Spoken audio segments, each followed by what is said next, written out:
Hi, I'm Brittany, I'm Chloe. And I'm Sarah.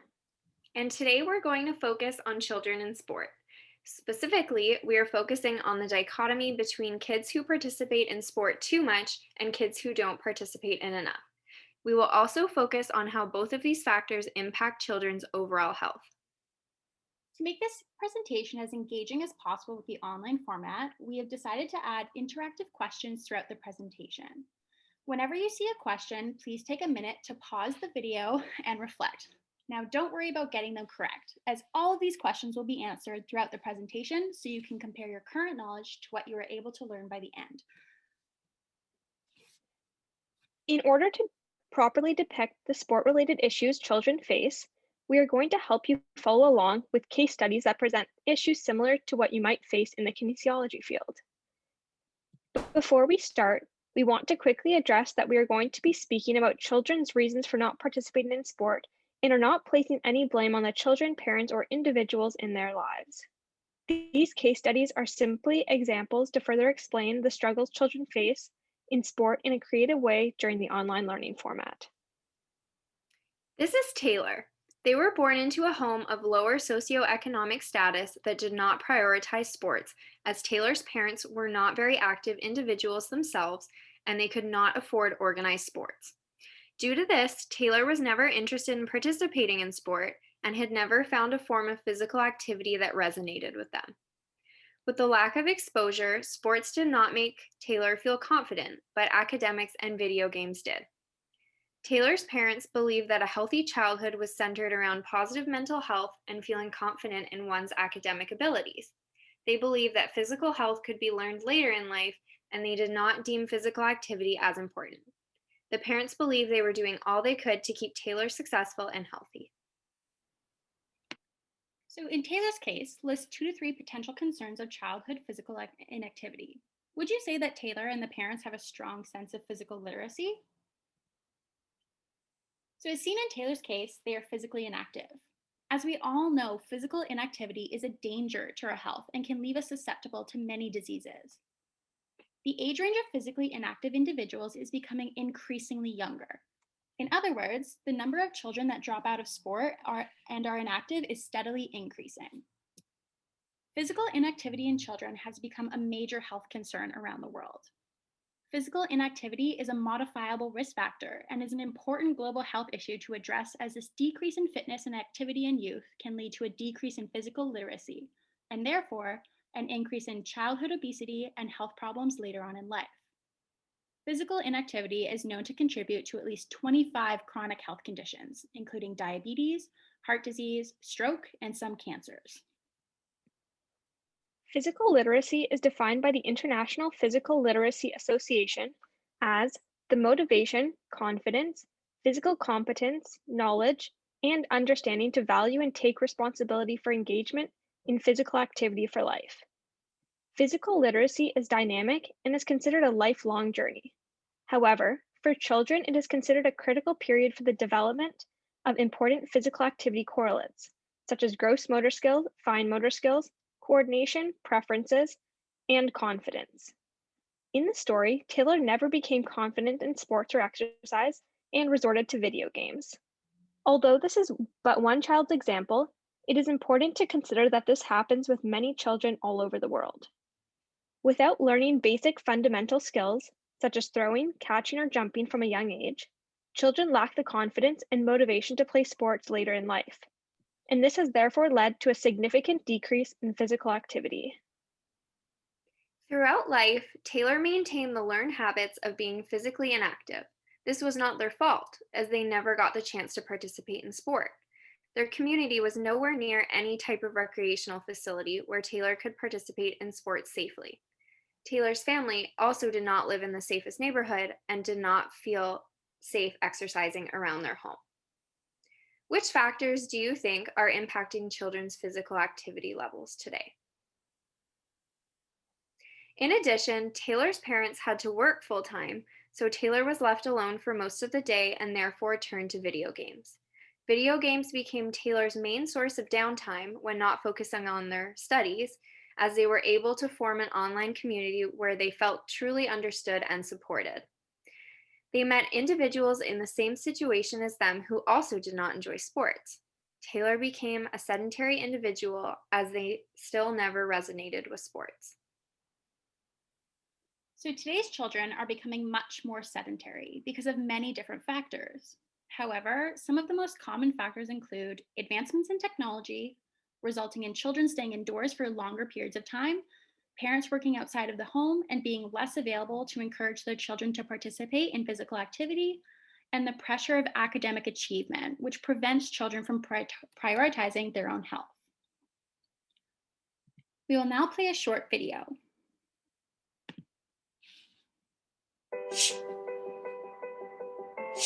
As a health or care professional, you're in a unique position to talk to families of children and young people who are overweight. Your trusted advice can support behaviour change. For instance, encouraging people to eat better, promoting physical activity, or arranging referrals to weight management services when needed. Around 1 in 3 children are overweight or obese by the time they leave primary school. Overweight children are more likely to be ill or absent from school due to illness. Many children and young people experience bullying linked to their weight. Being overweight as a child greatly increases your risk of obesity as an adult and the associated negative health impacts. So, after watching this video, what type of practitioners do you think could help Taylor? Kinesiologists! That's right. Kinesiologists need to be fully integrated in the healthcare promotion team to ensure that exercise is effectively utilized as a preventative and rehabilitative intervention within the healthcare system. In Canada, the direct cost of treating the conditions associated with physical inactivity is estimated to be $2.4 billion and $4.3 billion in indirect costs, which may be a result of decreased workplace productivity and absenteeism. The Canadian Council of University Physical Education and Kinesiology Administrators states that dispensing exercise should be considered in the same terms as dispensing medication. Individuals who specialize in kinesiology should be included as professionals with the specialized education and skills that need to be employed within the healthcare system in both preventative and rehabilitative roles. While the medical system has recognized the importance of physical activity as a means to prevent, treat, and enhance health, it unfortunately continues to fall short in developing strategies that ensure a sustainable approach to adopting a physically active lifestyle. Primary care physicians state that a lack of time and experience are barriers to best counsel their patients on physical activity. This is where kinesiologists step in, as physicians need assurance that exercises will be prescribed and implemented in a safe and effective manner. So one day, Taylor was feeling confident. They had just gotten their homework placed on the "You're a Star" board for getting all of the answers correct. Taylor was excited, knowing there would be an extra 30-minute reward of video games from their parents when they got home. However, Taylor started to get a pit in their stomach, and they began dreading going to their next class. It was their least favorite, PE. They never knew what to do with their feet and always got tripped up. They also found it difficult to keep up with the other students. When they got to class, someone was standing beside the teacher whom the students had never seen before. It was a health official, part of the Participation Initiative, who told them they were going across Canada to give children a grade on their physical activity. The lady had some hard news for the students, telling them they received a low grade. Taylor was shocked, and this reduced their confidence. What grade do you think Participation has rated kids across Canada? Participation is a national nonprofit organization that works to encourage Canadians to sit less and move more. Participation aims to make physical activity a vital part of everyday life. This past year, with data gathered prior to COVID-19, the report card they generated gave Canadian children and youth a grade of a D+ for overall physical activity. Here we have listed the 24-hour movement guidelines for children and youth aged 5 to 17 years, which include the recommended minimum requirements of physical activity, sleep, as well as screen time per day. It was researched that only 15% of children 5 to 17 years were meeting the guidelines, and currently only 4.8% of children aged 5 to 11 and 0.7% of youth aged 12 to 17 are meeting the guidelines during COVID-19. Taylor enjoyed their sedentary lifestyle and they were reasonably happy. But unfortunately, Taylor began to notice some bodily changes. Taylor started to notice that they couldn't physically keep up with the other students anymore. They got out of breath pretty easily and didn't feel great when they were walking anymore. They started to realize that their body looked slightly different than some of the other students around them. They felt different and began to isolate themselves from their peers. They realized that they were no longer sleeping properly and it was affecting their ability to stay awake in class. Taylor was exhausted, and no matter how hard they tried to fight the urge to sleep during the day, sleep always overtook them. Taylor's grades started to decline since they could no longer keep up. This was a huge stressor for Taylor, as they had always done well in their academics and could not figure out why they weren't sleeping at night. Getting frustrated, Taylor decided to see a doctor to see if they could get a medication that would help them to fall asleep. Unfortunately, Taylor was told that there were a lot more health complications occurring rather than a lack of sleep, and it all stemmed from physical inactivity. Taylor was shocked and asked what type of complications could be experienced from a sedentary lifestyle. So, as we discussed earlier, advancements in technology, parents working outside of the home, and the pressure of academic achievement are all factors today which have led to children becoming more sedentary. These factors of physical inactivity in children can lead to many consequences. However, for this presentation, we will be focusing on 3. Physical inactivity leads to an energy imbalance, where children will expend less energy through physical activity than they consume in their diet, which increases their risk of being overweight or obese. Not obtaining enough physical activity and spending too much time on sedentary activities, such as television or video games, can lead to weight gain as well. Although physical inactivity is one factor leading to obesity, it is also important to consider that the diet you consume is equally as important. Many children become self-conscious of their body image, which leads them to isolate mentally and physically from their peers and makes them unwilling to participate in activities and exercise. Children cannot choose the environment in which they live or the food they eat, and they also have a limited ability to understand the long-term consequences of their actions. They therefore require special attention when fighting this physical inactivity epidemic. Children interact with others in their most immediate learning and developmental environments, and therefore this identifies family as being the most influential and proximal system. Parents can influence their children's physical activity levels through role modeling by being active themselves, material support, such as financial, logistic, and co-participation, as well as through encouragement. Parents' attitudes towards the importance of outdoor active play and perceptions of their environment influence their child's time spent being physically active as well. Another implication is a decrease in sleep. A shift towards a later bedtime and later wake-up time is associated with poor health behaviors and lower physical activity in adolescence. Later sleep time minimizes a child's opportunity for morning light exposure or morning exercise, which are both important for stabilizing circadian rhythm.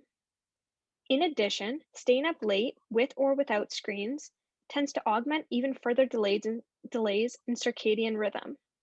The hypothalamus is stimulated when the retina processes visible light wavelengths and orchestrates the timing of various psychological or physiological rhythms within the body.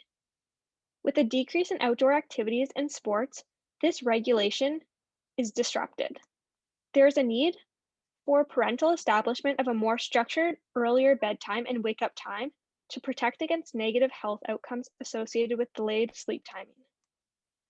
One last implication includes the health complications associated with childhood physical inactivity. As was stated earlier, physical inactivity is known to contribute to at least 25 chronic health conditions. These conditions include hypertension, diabetes, depression, heart disease, stroke, joint pain, high cholesterol, and some cancers. Exercise helps to mediate some of these conditions through improving glucose metabolism, reducing body fat, and lowering blood pressure. Taylor was asked to see a kinesiologist to work on improving their exercise habits and to figure out why they had always struggled with physical inactivity. It wasn't until speaking with a kinesiologist where Taylor learned about the socio-ecological model that they realized some of the barriers they faced that made physical activity harder and how learned behavior of physical inactivity stemmed from childhood. It is known that greater physical activity levels in children and youth are associated with better cardiovascular health, bone health, decreased adiposity, cognitive development and brain health, academic achievement, and health related quality of life. However, many children are not getting the recommended amount of physical activity because of certain barriers. These lifestyle barriers can be contextualized using the socio-ecological model.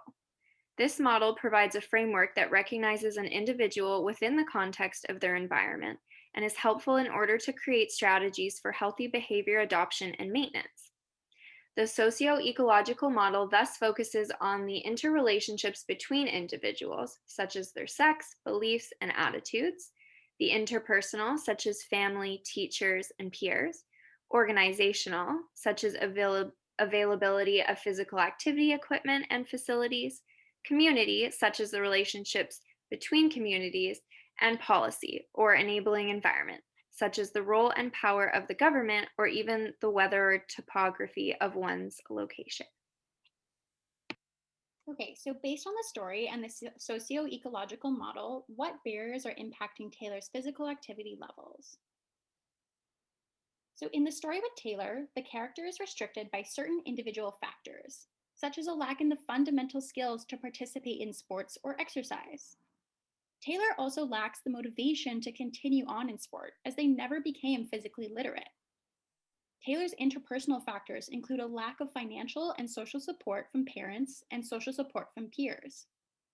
As Taylor's family lacked the resources to register them within sports and pay for the gear required, this limited their opportunities to socialize and engage in activities with other physically active children. The peers that Taylor surrounded themselves with in their downtime supported and encouraged the sedentary behavior, as they all engaged in video games. As well, Taylor's family lives in a neighborhood which has limited availability to safe and proper sports facilities. Therefore, they were not able to access and engage in sports as easily as many other children who reside in wealthier urban areas. There is a positive correlation between increased physical activity levels and children who live near park and open space play areas, where recreational infrastructure is improved. Taylor's parents are also concerned with the safety of their home location. The safety concerns, a lack of pavement, and poor lighting can prevent barriers to active transport, such as walking or cycling to school, as well as engaging in sport-based activities with other neighborhood children. The physical education system at Taylor School does not properly teach and educate children on the importance of physical activity and sport. Policymakers in physical education should focus on implementing sufficient physical education programs by trained teachers in school curricula, as well as providing sufficient playgrounds and sport facilities on the school premises. This need for physical activity has only been amplified with the COVID-19 pandemic. COVID-19 has restricted access to playgrounds, physical school, childcare, and playdates, which has only led to a decline in outside times as a means to control the spread, as well as increased screen time with school being online. With school closures, children no longer have access to school-based physical activities such as physical education, recess, and walking to and from school. Along with these closures, youth team sports, fitness and activity classes for youth, local public parks, playground, trails, and beaches have also been closed, which have limited children's ability to engage in sufficient levels of physical activity to maintain health and prevent disease. These behaviors are detrimental to long-term health outcomes in the general population and may develop into long-term poor health outcomes in children and adolescents. The cancellation of youth sports and activity classes have inspired many programs, coaches, independent fitness professionals, and others to provide online streaming services with live or recorded fitness classes for youth. However, there may be disparities in access to these opportunities dependent on household financial considerations, digital technology access, house and yard size, neighborhood safety and traffic volume, by recognizing and traffic volume. By recognizing and understanding the personal and situational influences on physical activity engagement, we are able to better target future interventions for mitigating barriers. Since children form their ideas of normalcy by observing the behavior of their family members, it is crucial to emphasize the importance of physical activity by doing fun athletic activities together. This can be as easy as going on bike rides together or kicking a soccer ball around. It is also important to encourage and not force children to participate in a sport. It is also most beneficial to introduce them to many different sports and see which one they like the most. Activities can range from team or individual sports to recreational activities such as walking, running, skating, or free time play. Another solution is to set strict guidelines towards sedentary time, particularly in front of screens. For example, instead of watching television after dinner, children should be encouraged to participate in activities on their own or with family and friends. These small adjustments to a child's daily routine will have a lasting impact on how they seek out physical activity and fitness throughout their lifespan.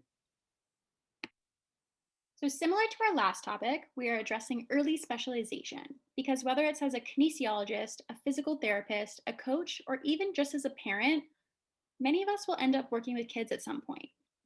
As a result, many of us will be faced with issues regarding children in sports. You may have to consider issues such as, should my child be focusing more or less on one sport? Or is the sport helping this child to develop their maximum potential, or is it hindering it? This section aims to help improve your understanding of early specialization.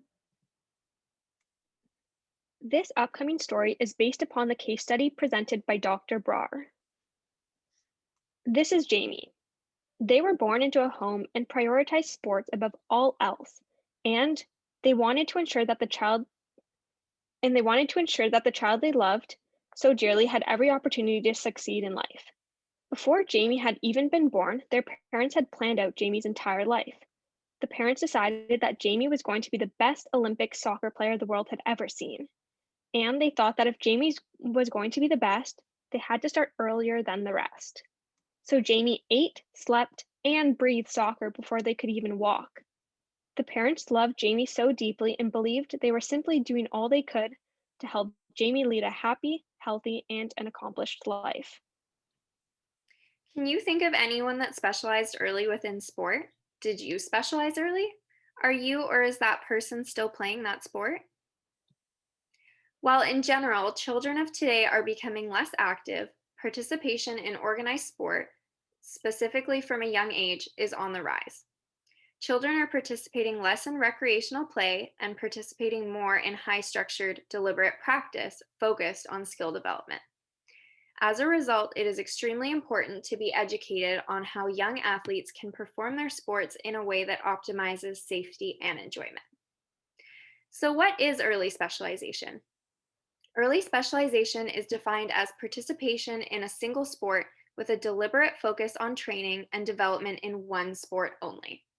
This involves year-round training, at least 8 months per year, with minimal rest or time off, where the focus of training is mainly on continuous skill improvement in order to improve overall performance. Early specialization often occurs in children between the ages of 6 and 12, but may occur as early as age 4. Typically, in the past, children played different sports depending on the different seasons of the year. However, as training facilities improve and competition increases, there is more and more temptation to participate in a single sport year-round. Jamie's parents started to meet many other soccer families. They began to make friends with their other parents who had a similar mindset regarding sports.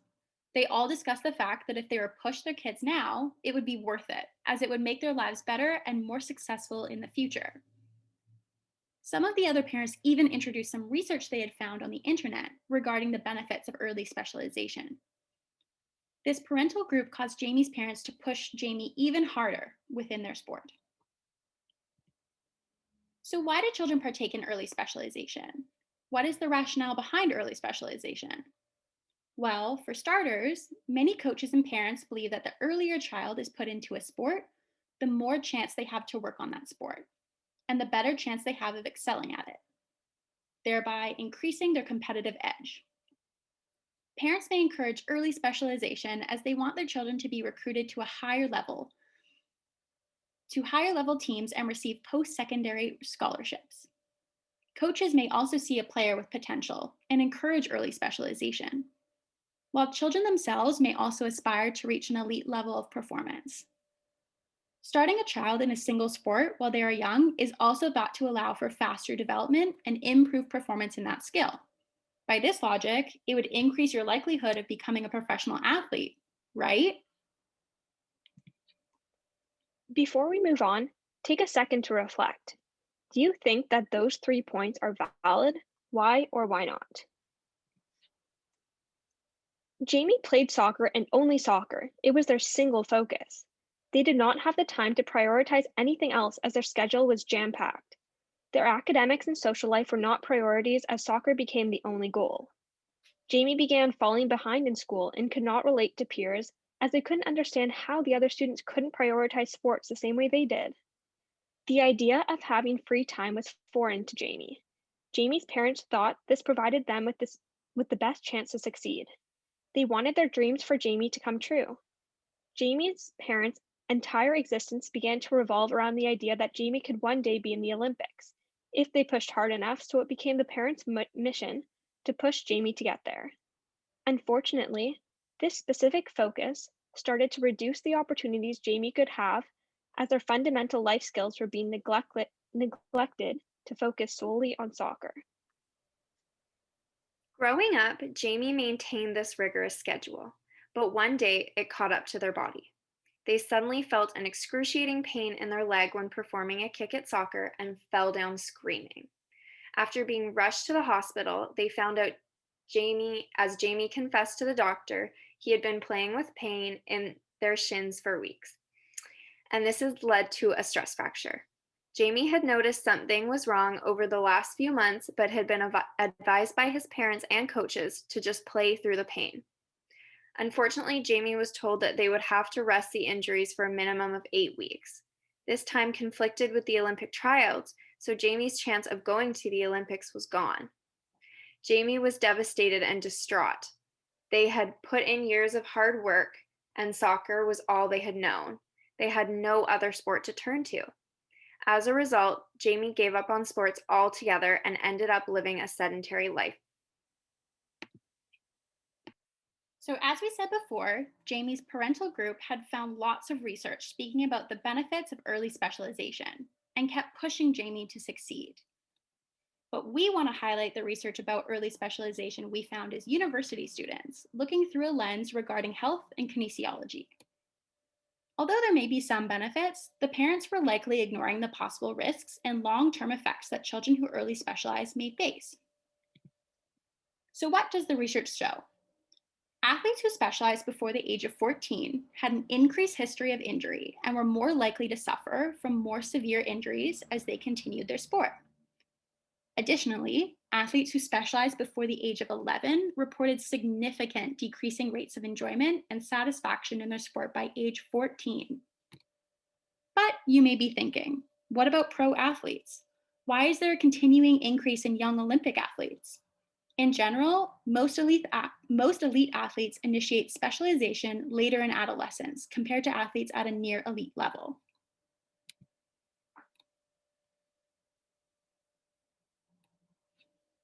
A study of the Danish athletes revealed interesting findings comparing elite athletes, for example, those in the World Cup or Olympics, with those at a near elite level, for example, at the European Championship level.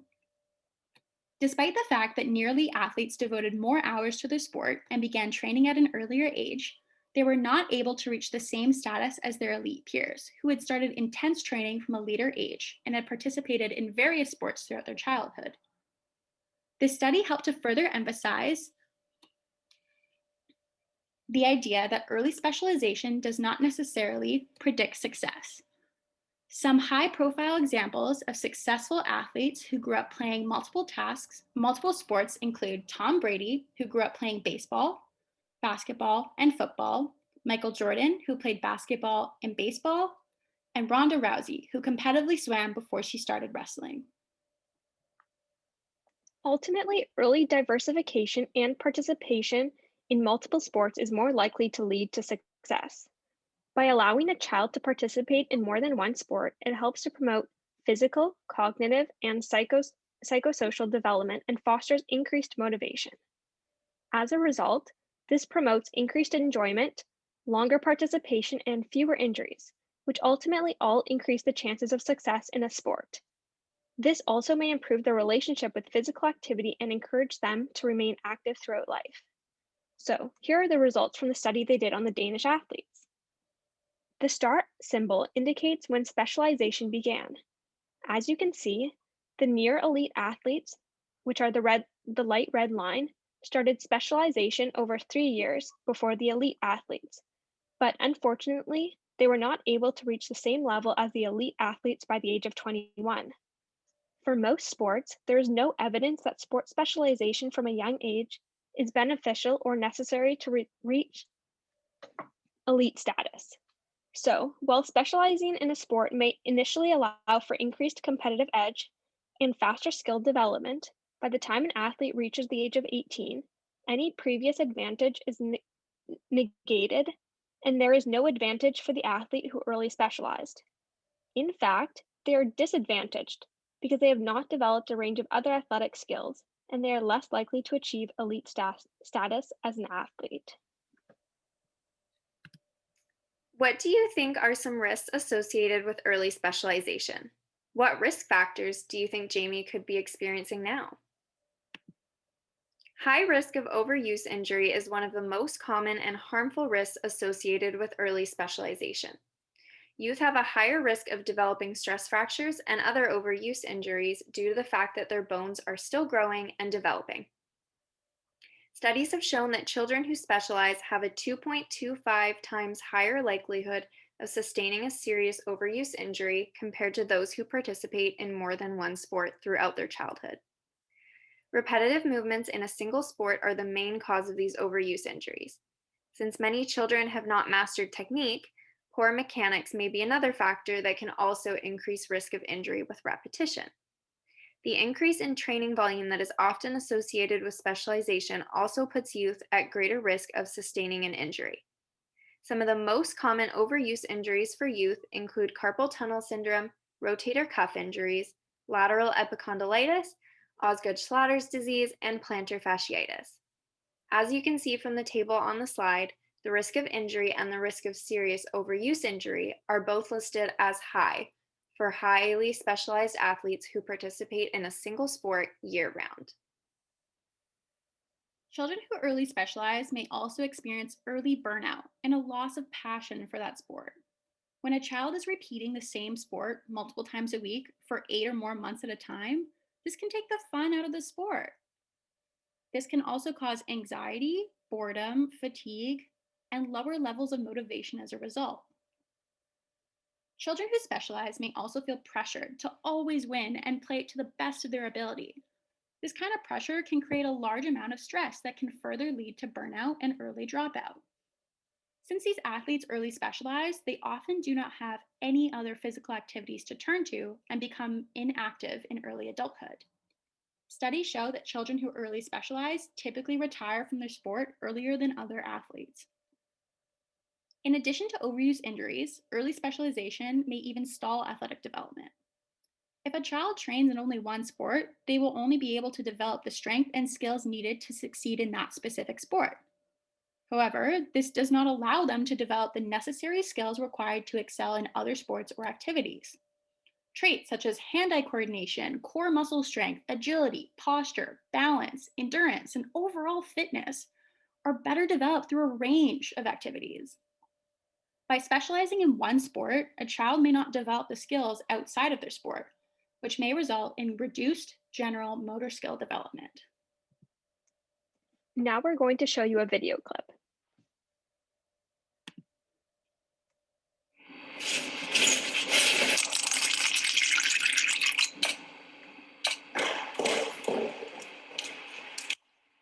I see a lot of new faces here. Who wants to go first?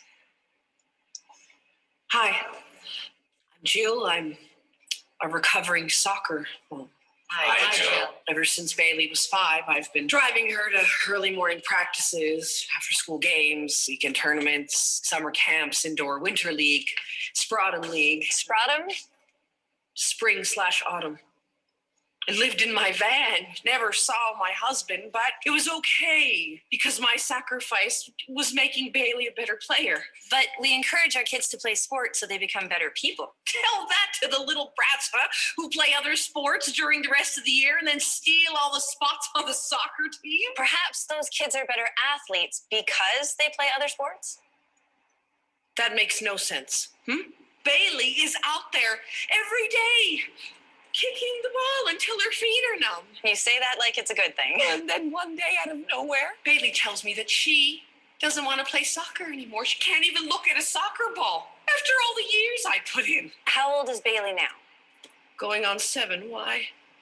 When a child plays only one sport, sometimes they have a higher risk of suffering repetitive injuries. They can burn out and they get turned off sports altogether. I found my...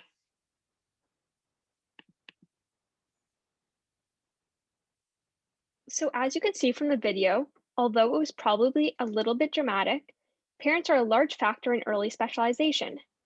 They can place a lot of pressure on their children and are often not educated enough on the importance of diversification. Similar to what we saw with Jamie's parents, Bailey's mom clearly wanted what was best for her daughter. She didn't realize that encouraging her specialization at the age of 5 would make her a less rounded athlete and would result in her dropping out of the sport at age 7. Studies show that coaches are another powerful influence, encouraging children to specialize in a single sport. Although parents and coaches may think they are doing what's best for the child and for their future success, we now know that this is not the case. So what can we as health professionals do? One of the most important things we can do is educate coaches, parents, and even children. Education can help debunk myths and emphasize the importance of early diversification. Teaching children, as well as coaches and parents, to take pain and tiredness seriously is another way to help decrease the negative effects of early specialization. Ensuring that children don't ignore or play through pain can make an incredible difference in the severity of injuries. In Jamie's case, it may have helped to prevent their tibial stress fracture that was likely a cause from shin splints that got worse. Encouraging participation in a wide range of sports is also crucial for parents and coaches to emphasize in order to promote improved development and reduce injury risk. As a general rule of thumb, no child should participate in organized sport more hours of the week than their age. So for example, a 6-year-old should not participate in more than 6 hours of organized sport each week. Parents can also help to encourage an abundance of activities for their children. While participation in sports is extremely important and beneficial, free unstructured play also works to improve motor skill development and can improve a child's relationship with physical activity. Encouraging children to branch out and try new activities is one of the best ways to improve a child's overall physical, cognitive, and social development. So the main takeaway, there is no evidence showing that early specialization is beneficial to reach elite status. And in contrast, diversification of sport actually helps increase athlete success.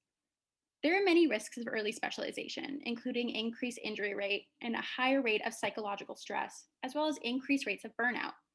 So ultimately, early specialization in children should be avoided as long as possible in order to help them become well-rounded athletes who enjoy physical activity. So let's recap both the stories. While Taylor and Jamie both had their differences, their main take-home message is that both individuals experience future outcomes and implications because of their interactions with sport in childhood. Therefore, childhood sports cannot be neglected or focused upon too greatly as what we all do in our past can greatly impact our futures. The health habits we learn and experience in childhood creates the foundation for the health we experience in our futures. We wanted to stress how the future kinesiologists, OTs, PTs, healthcare practitioners, and so many others should be aware of the impacts children can face in sport. As we all have a passion for sports and health, we need to ensure that we all understand children's needs so that we are better equipped to treat the children we are going to be working with during our careers. While interacting with children regarding sport, we need to ensure all children maintain balance. As balance is a life goal we should all be striving for. We could learn from Taylor and Jamie's stories as we try to lead healthy and balanced lives ourselves. As some of the future individuals within health, it is up to us to lead by example as we learn to maintain balance within our own lives in order to teach future children how to maintain balance within childhood and the lives they lead after. We want to thank you for being a part of this presentation as well as participating in the interactive questions we placed throughout the presentation. Thanks so much.